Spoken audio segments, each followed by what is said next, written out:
Pria miskin dari desa merantau ke kota lalu bisa menikahi anak orang kaya. Wih, ya luar biasa sekali ini. Ini beneran sebuah kisah yang memang menurut saya ambil saja hikmahnya lah ya. Oke. Assalamualaikum warahmatullahi wabarakatuh. Kembali lagi di channel Tony Trip. Seperti biasa, video kali ini saya tidak akan mengedit-editnya, tidak akan kasih musik atau apapun ya. Jadi real apa adanya. Ya. Oke, kita mulai ya. Jadi di sini saya ingin menceritakan sebuah kisah yang memang menurut saya kembali lagi ya. Pria miskin dari desa ini memang memiliki paras wajah yang sangat ganteng ya, tinggi, putih, badannya juga atletis, ya ideal lah ya. Namun sayang memang si pria ini memang berasal dari keluarga yang sangat sederhana dari desa ya. Di tahun 2011 ya, pria ini merantau ke kota besar, guys. Pria ini merantau ke kota besar dengan harapan bisa mendapatkan pekerjaan. Karena kalau dia tidak merantau di desa pun dia gak ada lahan untuk diolah. Jadi ya semacam udah kebiasaannya ya, pemuda-pemuda di desanya pun kebanyakan merantau. Nah, singkat cerita, pria ini merantau ke Surabaya. Ya, merantau ke Surabaya, habis itu melamar kerja, dan disinilah awal ketemunya si pria ini ya, kita panggil saja si Doni lagi aja ya. Jadi awal ketemunya si Doni dengan calon istrinya, yang dimana calon istrinya ini ternyata anaknya juragan ya, orang kaya. Habis itu jagoannya, bapaknya ini jagoannya di daerahnya. Waduh ya. Jadi nah, singkat cerita, si Doni ini bekerja di sebuah ini ya, di sebuah perusahaan yang memang anggap saja kita kerjanya di hotel lah ya, kerja di hotel. Nah, si Doni ini memang backgroundnya kan pelayan restoran. Sebelum kerja di hotel ini, si Doni sudah pernah kerja di restoran yang terkenal. Habis itu dia pindah ke hotel dengan harapan supaya bisa mendapatkan gaji yang lebih besar ya, karena memang di hotel ini kan apa ya namanya ya, gajinya itu lebih besar, guys ya, lebih besar dan dapat 2 kali. Nah ya, ada gaji pokok dan gaji bonus ya. Gaji pokok cairnya tanggal akhir bulan, kalau gaji bonus itu, kalau bonus itu cairnya tanggal 15. Nah oke ya, jelas ya. Nah, di hotel inilah si Doni sama si calon istrinya ini ketemu ya, dimana si Doni ini bagian restorannya ya, ketika si calon istrinya ini bagian HRD-nya, guys. Jadi bagian back office-nya ya, bagian di kantornya. Ya. Dengan seiring berjalannya waktu ya, ya mau gak mau ya kan, namanya juga normal lah ya. Cowok melihat cewek cantik, seksi, bahenol, bohai itu ya wajar lah ya kalau menyukainya. Begitu juga dan cewek ya, melihat cowok tinggi, putih, ya badan atletis ya wajar dong ya kalau si cewek itu menyukainya. Nah, singkat cerita, PDKT lah ya. Kita panggil saja pacarnya si Doni ini siapa ya, Ayu misalkan ya, Ayu. Nah, si Doni dan Ayu ini pacaran deh ya. PDKT dulu. Habis itu, dan ternyata tanpa disangka ya, umur si Doni ini lebih muda 3 tahun daripada si Ayu. Jadi si Ayu ini memang umurnya udah 25 tahun ya, dan belum menikah. Tentu jelas dong, di situ ada apa ya, kalau mau macarin ya, kalau mau macarin cewek yang udah umur segitu ya harus siap-siap kalau misalkan diajak serius. Nah ya, jadi singkat cerita, jadianlah mereka ya, jadianlah mereka. Dan begitu kabar mereka jadian ini, di hotel itu banyak yang mengatakan ke si Doni ini, kamu bener milih si Ayu buat dipacarin. Itu banyak laki-laki yang balik loh kalau dari rumahnya itu udah gak balik lagi. Loh kenapa? Bapaknya itu jagoan, bapaknya itu orang terkenal, orang terkaya gitu di daerahnya itu. Jadi udah jagoan, orang terkaya lagi. Habis itu si Doni ya jawab, ya saya kan mau menikah sama anaknya, bukan sama bapaknya, bukan sama ibunya. Nah jadi idealisnya si Doni itu seperti itu, guys. Jadi setelah dibikin down sama teman-temannya itu, tapi si Doni tetap maju ya, karena memang si Doni berkeyakinan ya, mau segarang apapun orang tuanya, kalau anaknya ya hati anaknya udah kita pegang, ya udah orang tua pasti nurut-nurut aja kok. Nah ya, nah berjalanlah mereka pacaran sampai dengan 2 tahun guys. Wah, 2 tahun pacaran akhirnya lumayan cukup lama ya kan. Habis itu singkat cerita di tahun ketiga akhirnya ada omongan ya bahwa si Ayu ini gak bisa kalau pacaran terus. Kamu kalau serius segera ke rumah bawa keluarga. Waduh, langsung ditantang begitu kan. Nah si Doni ya, si Doni yang memang ada niatan baik seperti itu ya, dia menyambutnya ya.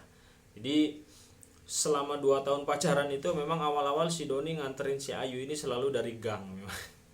butuh mental yang cukup, butuh mental yang kuat ya buat nganterin sampai ke depan rumahnya ya, apalagi disuruh masuk ya. Lama dengan kelamaan si Doni ini mentalnya udah kuat sampai dengan berjalan 2 tahun. Orang tuanya ya nggak semenakutkan yang diceritakan orang-orang ya. Ketika kita sudah kenal, ibunya juga ya sudah welcome begitu ya. Ya sudah, dia mau gimana lagi gitu ya.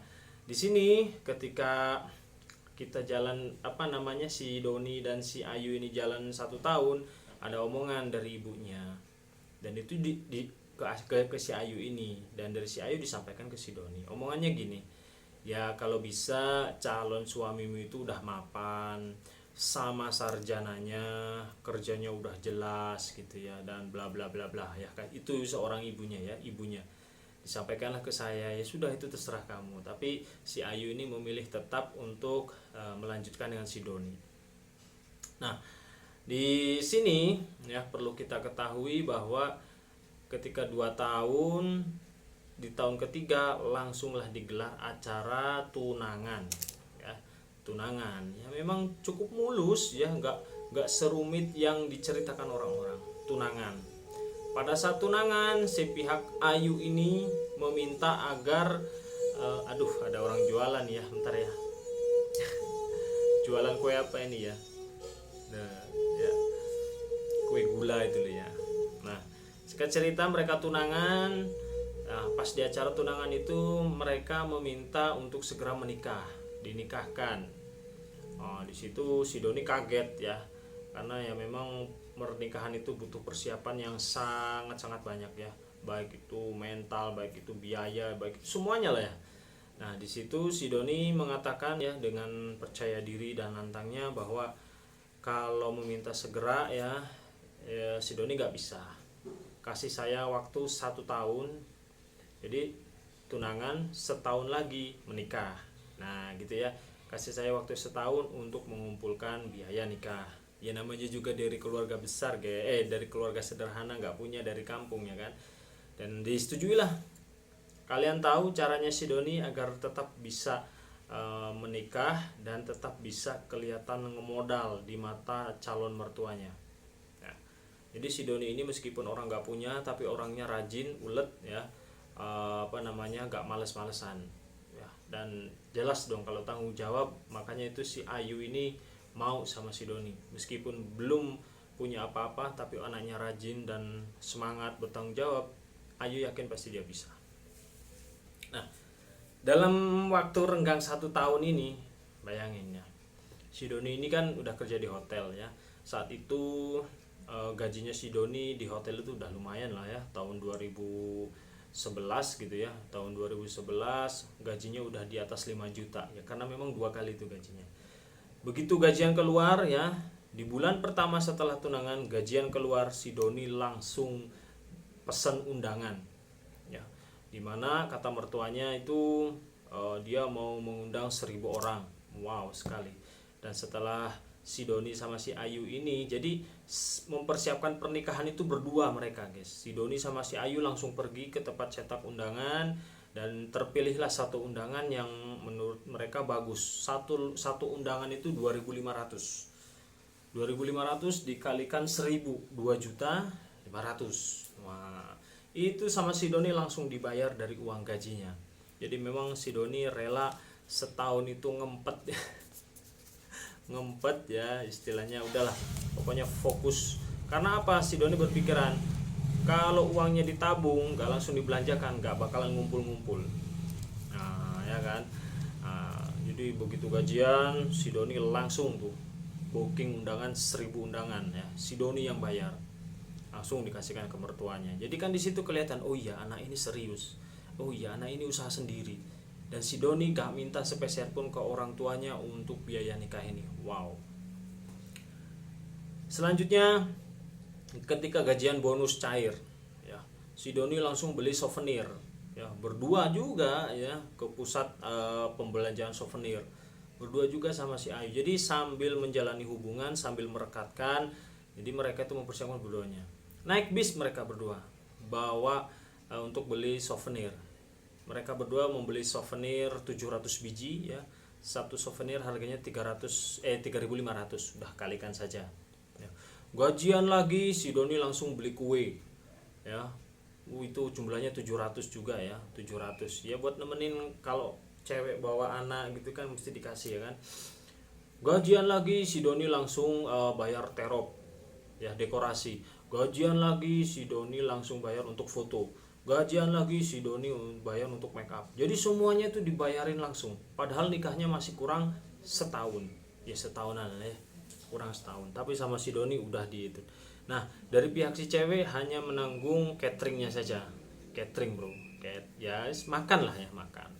Nah, di situ yang membuat kedua orang tuanya si Ayu ini begitu terkesima ya kan, begitu yakin bahwa si Doni ini bisa lah, yakin membahagiakan si Ayu ini. Wah, ya ternyata memang bukti dan action itu lebih kena itu daripada janji-janji kita hanya saja gitu ya. Jadi si Doni ini gak banyak ngomong, pokoknya orang tuanya juga ya mau gak mau ya kan, karena si Ayunya juga sudah suka sama si Doni, ya udah direstuin guys.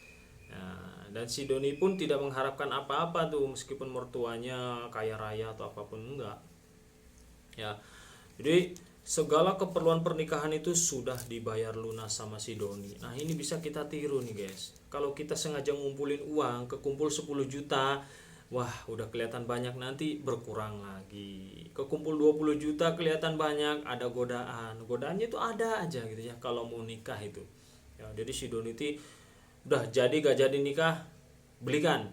Jadi kayak semacam pertaruhan ya, belikan. Waduh ya. Dan singkat cerita si Doni ini jadilah menikah guys dengan si Ayu, si anak juragan, si anak jawara di kampungnya ini ya. Jadi memang perjuangan si Doni ini intinya ya, jangan mendengar kata-kata yang bikin kita down. Ya benar kata si Doni ya kan, meskipun bapaknya segarang apapun ya, kalau kita udah pegang ya, kalau kita udah memiliki hatinya si anaknya ini ya, orang tua yang mau gak mau gitu kan ya, masa mau mau dipaksakan gitu ya, gak dijodohkan. Nah kadang memang orang kalau uang sudah banyak itu orang yang bener-bener udah banyak duitnya itu kadang memang cari mantu itu mendingan orang biasa ya, orang biasa tapi dia tanggung jawab dan rajin mau bekerja ya, daripada orang di atasnya yang ada itu kebanyakan kalah bro, kalah nanti takutnya diinjek-injek atau gimana gitu ya. Jadi ya iya dong ya, mending dapetin orang biasa tapi anaknya benar-benar dijaga ya, benar-benar disayang gitu, benar-benar dijaga, dinafkahi dan lain-lain, daripada dapetin orang yang lebih kaya dari dia, yang ada istrinya hanya jadi kacung aja lah, kasarannya seperti itu. Nah guys, di sini bisa kita tiru ya, secara si Doni ini menikahi seseorang, dia harus ngemodal dari uang gajinya ngempet 1 tahun, tapi ya gak kerasa guys ya, karuan seperti itu kalau memang udah komitmen dengan satu wanita. Oke guys, terima kasih ya, kita next cerita-cerita lagi ya.